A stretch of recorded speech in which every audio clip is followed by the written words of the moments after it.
En la famosa Marcha de los Aviadores soviética hay un verso que más tarde también fue adoptado por los alemanes. Nuestras aves alzan el vuelo cada vez más alto, hacia el cielo inmenso. En cada una de sus hélices reside la tranquilidad de nuestras fronteras. Sin embargo, no debemos olvidar un hecho. Esas aves de acero que se elevaban hacia el cielo, con frecuencia llevaban bombas letales. Por eso, a medida que aumentaba la altitud de vuelo de los bombarderos, también se hacía necesario extender el alcance efectivo de las piezas antiaéreas que los enfrentaban. Hola a todos. Durante la Segunda Guerra Mundial, quien cumplió esta misión con excelencia fue el famoso cañón antiaéreo alemán de 88 milímetros, el Flak 18-36-37, conocido comúnmente como el 88. Esta arma se ganó el respeto tanto en combate antiaéreo como antitanque y se convirtió en un símbolo del poder técnico y la eficiencia alemana. Pero detrás de esa gloria se oculta una sombra oscura, ya que según algunos historiadores, hasta el 80% del personal que operaba los cañones de 88 milímetros perdió la vida hacia el final de la guerra. Esto es Pangea. ¿Por qué se cobró tantas vidas? Vamos a descubrir juntos las razones con todo detalle.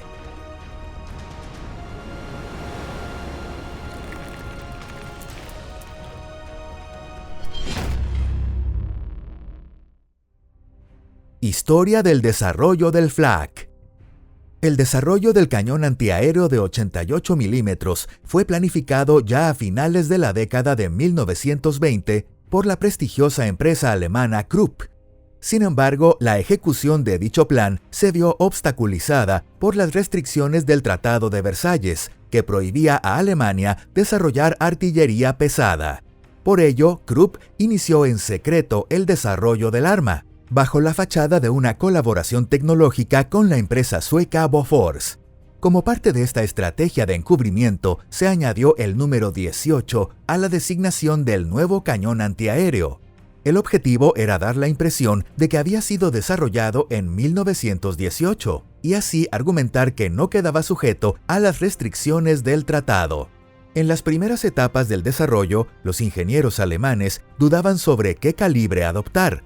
Finalmente se decidió por los 88 milímetros, ya que un calibre mayor habría requerido más personal de operación y reducido la velocidad de disparo. Así fue como entre 1933 y 1934 apareció el primer modelo de producción en serie del cañón antiaéreo de 88 milímetros, el Flak 18. Incluso en esa época previa a la guerra, cuando estaban surgiendo las armas más avanzadas que luego dominarían la Segunda Guerra Mundial, el 88 se encontraba entre los de más alto rendimiento del mundo. La velocidad inicial de sus proyectiles alcanzaba entre 820 y 840 metros por segundo, permitiéndole derribar con precisión aviones enemigos a altitudes de entre 8 y 9 kilómetros, y su alcance máximo vertical superaba los 10 kilómetros. Además, su cadencia de disparo alcanzaba un impresionante nivel de 20 disparos por minuto. El arma universal que traía la muerte. El cañón antiaéreo de 88 milímetros fue utilizado por primera vez en combate real durante la Guerra Civil Española. En 1936, los voluntarios de la Luftwaffe, enviados al frente en apoyo del régimen de Franco, quedaron sorprendidos al descubrir que el cañón de 88 milímetros también era extremadamente eficaz contra vehículos blindados. Lo que quedó claro en el campo de batalla fue que no existía un solo tanque capaz de resistir la precisión y el poder destructivo de un arma que, en teoría, había sido diseñada exclusivamente para el combate antiaéreo. El éxito de las pruebas del Flak 18 contra vehículos blindados marcó un cambio decisivo en la orientación táctica del uso del cañón de 88 milímetros. Animados por ese logro, los ingenieros alemanes se volcaron aún más en mejorar el arma. Así fue como en 1936 apareció el Flak 36, con un afuste y sistema de transporte rediseñados. Al año siguiente, en 1937, comenzó la producción en serie del Flak 37, equipado con un nuevo sistema de control de tiro. El último modelo mejorado de la serie 88 fue el Flak 41. Fue diseñado en 1941 y su producción en masa se inició en 1943. Sin embargo, solo se fabricaron 556 unidades del Flak 41 y su participación destacada en la Segunda Guerra Mundial fue prácticamente nula. Aún así, el Flak 41 ofrecía un rendimiento sobresaliente. Su proyectil de alto explosivo alcanzaba una velocidad inicial de 1000 metros por segundo y su cadencia de fuego llegaba hasta 25 disparos por minuto. De este modo, para 1940, el cañón antiaéreo de 88 milímetros se había convertido en un arma verdaderamente versátil, capaz de enfrentarse a bombarderos veloces, a cualquier tipo de tanque blindado e incluso a trincheras fortificadas. Como resultado, la producción de cañones 88 en 1940 alcanzó las 1.132 unidades, multiplicando por 2.3 la cifra del año anterior. En 1944, la producción anual de cañones de 88 milímetros alcanzó su máximo histórico, con 5.987 unidades. Entre 1935 y 1945, la producción total de todas las variantes del cañón antiaéreo de 88 milímetros superó las 20.000 unidades. Y aún en 1945, el año del colapso final, Alemania seguía fabricando cerca de 1.000 cañones de 88 milímetros. Basta con observar estas cifras para entender que Alemania produjo un número descomunal de cañones de 88 milímetros, pero casi la mitad se perdió durante la guerra. Naturalmente, semejante pérdida de armamento vino acompañada de un daño humano aún más grave entre los artilleros encargados de operarlos. Pero además de eso, las elevadas bajas entre los sirvientes del 88 también se debieron a defectos técnicos y a errores de mando tanto a nivel táctico como estratégico. A continuación, vamos a profundizar en las razones por las que tantos artilleros del 88 murieron durante la guerra. Examinaremos desde las causas más evidentes hasta los factores menos conocidos que suelen pasar desapercibidos. Los bombardeos masivos de los aliados.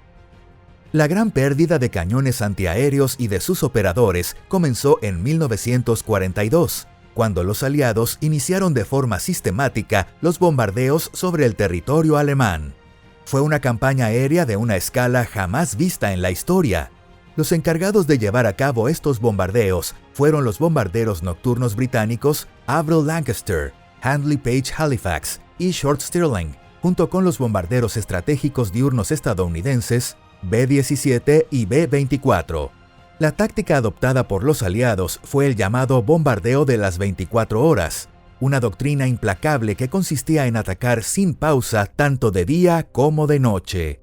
De hecho, cada día y cada noche, cientos de bombarderos aliados sobrevolaban constantemente los cielos de Alemania. En algunas ocasiones, los ataques masivos contaban con entre 800 y 1.200 aviones. Entre 1942 y 1945, los aliados realizaron más de 1 millón de salidas aéreas y arrojaron un total de 2.7 millones de toneladas de bombas. Frente a ello, se alzó todo el sistema de defensa antiaérea alemán, cuyo pilar principal era el cañón de 88 milímetros. Las unidades antiaéreas cumplían su misión día y noche, desplegadas al aire libre en zonas completamente expuestas. Muchas veces se encontraban instaladas en lugares sin la menor protección. Por supuesto, estas posiciones eran de los primeros blancos de los bombarderos aliados y sufrían severas bajas. Bastaba con que una bomba de entre 250 y 500 kilos estallara a unos pocos metros para destruir el equipo y matar a los artilleros. A diferencia de lo que hacían Estados Unidos o la Unión Soviética, los cañones alemanes de 88 milímetros se colocaban en el centro de las ciudades, cerca de fábricas, estaciones, centrales eléctricas e incluso en las azoteas de grandes edificios. Esto respondía a la doctrina alemana de defensa aérea que decía «no escondas los cañones». Esta estrategia permitía realizar disparos con gran precisión, pero exponía a los artilleros a un peligro constante y letal. En Alemania, las posiciones antiaéreas que contaban con una protección adecuada eran extremadamente escasas. Solo las grandes ciudades estratégicamente importantes como Berlín, Hamburgo y Viena contaban con fortalezas de hormigón, llamadas Flakturm, torres flak. En el resto del país, los cañones antiaéreos 88 eran instalados en colinas abiertas, montículos de tierra o plataformas improvisadas de madera. Cuando comenzaban los bombardeos, las posibilidades de que los artilleros en esas posiciones sobrevivieran eran extremadamente bajas. Aún así, los artilleros no solo debían sobrevivir, sino además cumplir con su misión de derribar aviones enemigos. Para lograrlo, debían cargar proyectiles de entre 9.2 y 9.4 kilos diseñados para blancos a gran altitud, recibir órdenes, alinear el cañón con el objetivo y verificar el sistema de control de tiro. No se les permitía ocultarse de las explosiones ni refugiarse durante los ataques aéreos, porque si huían, el cañón quedaba en silencio. A pesar de todo, la propaganda nazi repetía sin cesar que la defensa antiaérea alemana era invencible y que sus artilleros eran valientes e inquebrantables. Y es cierto que había algo de verdad en ello. A pesar de los bombardeos sin precedentes, Alemania seguía resistiendo y causaba importantes pérdidas a la aviación aliada. Pero la propaganda jamás hablaba del precio que se estaba pagando por ello. En realidad, durante la guerra, Alemania llegó a construir el sistema de defensa antiaérea más grande del mundo. Se desplegaron miles de cañones pesados como los Flak 18, 36 y 37, decenas de miles de piezas de calibre medio y pequeño, y más de 1 millón de soldados los operaban. Las enormes cifras de bajas entre los artilleros fueron ocultadas con extremo cuidado. En especial, la composición del personal de las unidades antiaéreas fue clasificada como ultra secreta. Uno de los secretos mejor guardados fue que, a partir de 1944, cerca del 20% de los artilleros de los cañones de 88 milímetros eran adolescentes de entre 15 y 17 años. Para ellos, que habían sido despojados de su infancia y carecían de experiencia en combate, convertirse en las primeras víctimas de los bombarderos era, trágicamente, algo inevitable. Combates contra tanques. Sin embargo, los artilleros del 88 no perdieron la vida únicamente defendiendo contra ataques aéreos. Como bien sabes, debido a su enorme versatilidad, los cañones Flak también fueron ampliamente utilizados en combates terrestres. De hecho, en muchos campos de batalla, fue precisamente el 88 quien inclinó la balanza a favor de la victoria en los enfrentamientos contra tanques. Resulta asombroso que un cañón antiaéreo, diseñado originalmente para derribar aviones, se convirtiera en el arma antitanques más letal del campo de batalla. Por esta razón, los 88 fueron enviados al frente más intenso de los combates, para detener el avance de los blindados enemigos. Naturalmente, eso provocó aún más bajas entre los artilleros. Especialmente en las primeras fases de la Segunda Guerra Mundial, el 88 demostró una potencia abrumadora contra los tanques en el frente del norte de África. Sus proyectiles perforaban con facilidad el blindaje de cualquier tipo de tanque francés o británico. En 1942, incluso hubo un episodio en el que solo 3 baterías del 88 lograron rechazar el ataque de 2 brigadas británicas de tanques que asediaban al cuerpo alemán en África, infligiéndoles severas pérdidas. Ese resultado fue posible gracias a la potencia de sus proyectiles perforantes, capaces de atravesar 110 milímetros de blindaje a solo 100 metros de distancia y hasta 80 milímetros incluso desde 1500 metros. A partir de 1943 comenzó a desplegarse el Flak 41 en el frente, disparando proyectiles capaces de penetrar blindajes de 140 a 150 milímetros a 100 metros y de 130 milímetros incluso desde 1 kilómetro de distancia.